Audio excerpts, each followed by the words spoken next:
Hello Drone DJ viewers. Before I got into the details, I want to give you a special little segment here, which is the cut to the chase version. As you'll see, this video is several minutes long, and I just want to get kind of the spoiler in right away. What do I really think about these drones? So first up, the Autel Evo. When I compare it to the Mavic 2 Zoom and the Mavic 2 Pro, what do I think about it? Now, I think it's the best drone for 4K. That's what I think. So if you're interested in 4K, especially 4K 60 frames a second, that's something you can't get on either of the two Mavic 2 drones. So it really holds up well there. I also find that the base video settings and photo settings are the easiest to edit, especially for JPEGs. It doesn't really add all that extra contrast. Now, obviously, there's a lot of different settings you can use on DJI, but I find them to be the perfect combination of easy to edit, doesn't kind of compress all the darks together, and get this much smaller JPEG file size. So I like that as well. But 4K 60, Evo's the way to go. Now, where does the Zoom and the Mavic 2 come in? Mavic 2 Pro, definitely the best for photographs. It's got that 1-inch sensor, it's got 20 megapixels. You can do some awesome stuff with nighttime photography. You just can't beat it. The variable aperture as well. So that's really where it stands out. As we know, the 4K video quality out of the Mavic 2 Pro in particular, a little soft. Now, it's not because of the lenses, not because of the sensor, it's because of some compression issues that apparently can't be resolved. Now, that leaves the Zoom. Where is it? Now, the Zoom, honestly, my favorite overall drone. Focusing on the cameras for this video, you got the zoom capability. That's it. The 4K quality does not look so compressed, doesn't look so fuzzy, in my opinion at least, like the Phantom 4 Pro. So it doesn't have that issue, and it just looks great, nice and sharp, from tele, 48 millimeters, all the way down to 24 millimeters in the wide field of view. It just lets you do some things you can't do with other drones. So if I had to pick one to take with me, it's probably going to be the Zoom. Now, on the other hand, the Autel at $999, that's a hard deal to pass up, especially a deal I just found. Now, you can check out the links in description for that deal. What is that deal? It's still $999, but it's going to come with 2 extra batteries and a bag, kind of like a Fly More package included for free. You're definitely going to want to check that out. See the link in the description. Now, for the full video and all the details, stay tuned. Here we go. Hey guys, this is Chris. So when we wanted to talk about the image quality and the video quality of these drones, we had to pick some to choose from. We didn't want to go with everything we had, so we filtered a little bit to compare to the Evo here based on price and capabilities, which knocked out this guy, the Parrot Anafi. Nice drone, but not as capable. And we wanted to filter by size, which knocked the Typhoon H out of the competition as well. There is, of course, the Phantom 4 Pro, or Advanced in our case, but not being a folded drone, we also decided to eliminate it. So where does that leave us? That leaves us with the Mavic Pro, the Mavic Zoom, and the Mavic Air. Mavic Air, definitely smaller, definitely a little bit less capable, but also worth looking at if you're looking to stay under $1,000. That's why it kind of snuck in here with the competition with the Autel Evo. So the question is, how does the camera on the Evo stack up from a spec and a performance standpoint? We did a lot of comparisons. We used the DroneDJ test chart here. We got it up in the air, did some 4K video, did some photographs, max resolution on everything to really see if the Evo holds a place and really can stand up with these guys. So why are we looking at the Autel Evo right now? Well, as you can see, had a few drones already, didn't really want to buy another one, but we got lucky. We talked to Autel at AUVSI conference in Chicago here a month ago or so, and they luckily were willing to send us one to try out. So we're very thankful to Autel for that. And that's why we didn't really get to it. I mean, we got so much other stuff going on anyway, but finally we have the Evo, and really the other reason is the initial firmware and reviews of this thing were kind of not that great. A lot of that had to do with the software. So all the bugs worked out for the most part. Now we're reviewing a much more polished drone. Alright, so let's jump into the camera specs. So first of all, obviously the Mavic 2 Pro jumps out for the number of pixels and the sensor size. 20 megapixels, all the others are 12. Makes a huge difference. That 1-inch sensor makes a huge difference as well. Getting in more light, much better for low light shooting, but does it really matter when you're outside in broad daylight? In my opinion, not as much. All these drones have the same approximate bit rate at about 100 megabits per second, which is pretty darn good. It helps you get that 4K footage in there. One important thing to note is the two DJI Mavic 2 drones have variable focus, meaning there's going to be some autofocus. You'll see that work, and at times you are going to want to tap the screen to engage the focus. You can also turn on continuous focus, which is semi-continuous. It will update on its own, unlike the original Mavic before it and the Phantoms, which you could lose a lot of footage with that. To some, especially less experienced users, it's actually an advantage of these guys. Fixed focus. How do they do that? Small sensor, that f2.8, the hyperfocal distance not too far, so you're able to get really everything you need to see from the air without using any autofocus. You bump up to the 1-inch sensor, or you incorporate a second degree of freedom like zoom here, and you're going to need an autofocus degree of freedom to keep everything sharp. So obviously the Mavic 2 Zoom has that wonderful little zoom camera. Key feature of the Pro is the variable aperture in addition to the 1-inch sensor. Where does that leave the Evo? What is interesting about this? I mean, this camera looks even bigger than the Zoom's camera, even though it doesn't have zoom, and it does have the same size sensor. So what are they doing in there?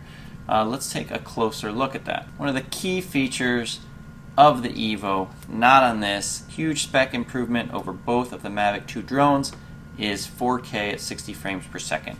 Now, that is not particularly a huge thing for me. I hate files that big, but for some users, that's key. A lot of people like recording in 4K, and a lot of people like that higher frame rate. So you're not going to get that. A lot of people are disappointed. You want that, you're going to have to go with one of these. Oops, you can't buy these anymore, at least not from DJI.com. Unless you want a little funny hat on top of it and you want to spend a lot more money for the RTK. When are we going to see the Phantom 5? I don't know. Hopefully soon. Maybe never. In any case, if you want 60 frames per second at 4K, you got the Evo. Huge bonus for this guy. Alright, let's take a look at some test shots. First up, test target here in the basement. Alright, let's start by looking at the raw images, unprocessed, totally uncorrected for relative illumination, distortion, and everything else. What you'll notice right away is the top left, the Evo, and the bottom right, the Air, actually have the least amount of distortion. Now, why do I think that is? I think it's because these two Mavic 2 drones, I mean, they're packing as much as they can into really small packages. In one case, a zoom degree of freedom for the lenses, and in the case of the Pro, you've got that 1-inch sensor packed in a nice little package here. So what does that mean? You're going to have to make some compromises.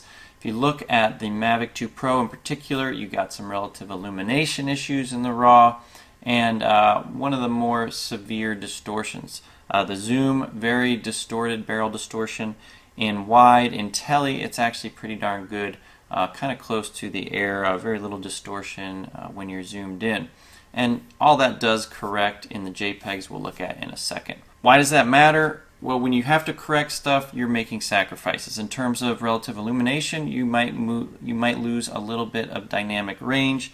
When it comes to distortion, you're losing some resolution, particularly in the corners. Yeah, you can still say it's 12 megapixels or 20 megapixels, but at the end of the day, you're doing some interpolation and you're losing some of the clarity in the corners because of that distortion correction. That being said, I love the photos taken from this guy. I mean, they're just absolutely gorgeous. So it is hurting the image quality a little bit, but not that much. The Air and the Evo, on the other hand, you will see they do not do any distortion correction in the JPEGs. Do correct for relative illumination a little bit, but they just leave that distortion in the corners where it's at. You might notice that just a little bit looking at a horizon. So that could be an issue. Okay, so let's take a quick look at the JPEGs on the test chart. One thing I do want to note is the dynamic range has been really severely impacted on the two drones on the bottom, the zoom and the air. I really don't like how DJI has compressed a lot of the darks, and you'll see that in the test shots outside as well. Other than that, you'll notice the Mavic 2 is actually now having the least amount of distortion, so really good distortion correction there. And I would say I'm most happy kind of with the balance and the colors on the Evo and the Mavic Pro. If you take a closer look and just crop and look at the center of these images, you can see the Mavic 2 Pro top right is just really super crisp. You really can't complain about that. Mavic 2 Zoom bottom left also looking nice and sharp. In the other two corners you got the Evo and the Air looking a little blurry, but remember these two drones don't have any kind of focus capability, so I'm probably a little bit too close to this target in order to see the entire target.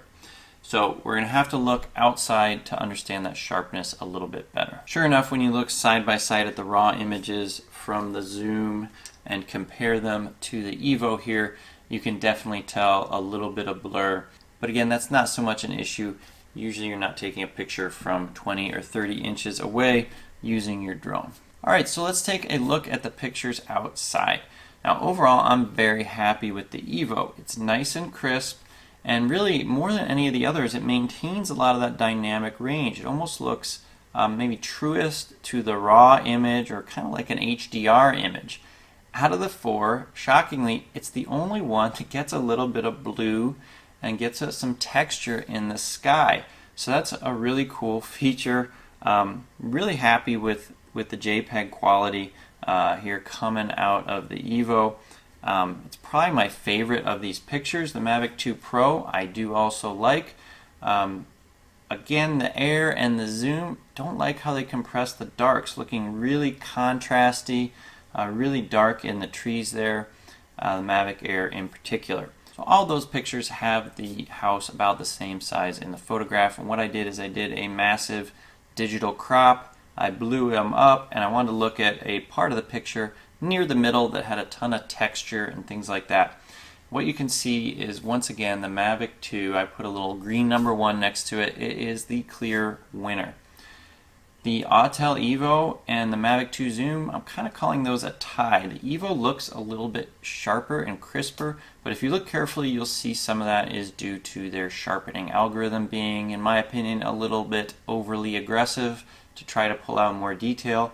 There's different preferences there, so I'm not going to really pick a winner in terms of the crispness, the sharpness of the image. I'm going to call that a tie.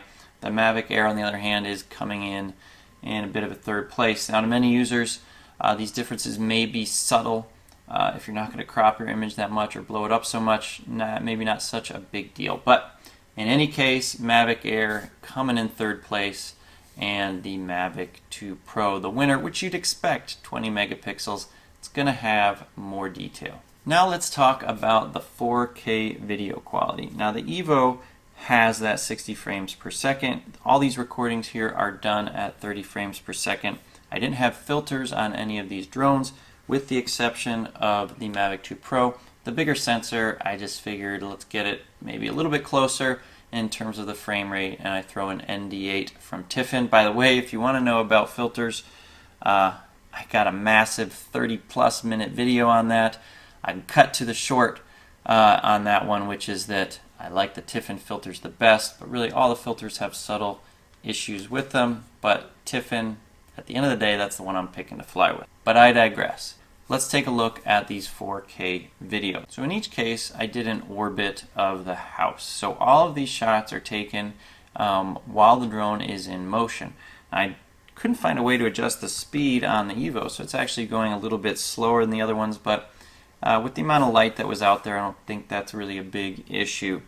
So let's take a close look. Again, I cropped, and here now, instead of showing 4 images for comparison, I'm looking at 6. So what I'm adding in there is the Mavic 2 Zoom in Tele, as well as the Mavic 2 Pro in what they call 4K HQ, I think, which is a cropped version, supposed to be a little higher quality.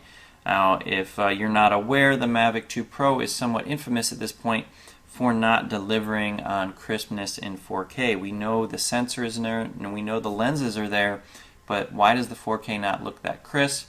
They're doing some line skipping, some pixel averaging stuff. Basically, their processor can't keep up with that 20 megapixel sensor, causing big headaches and a bit of a little scandal at DJI in some ways, in the sense of not delivering on 4K performance. And you can see that here.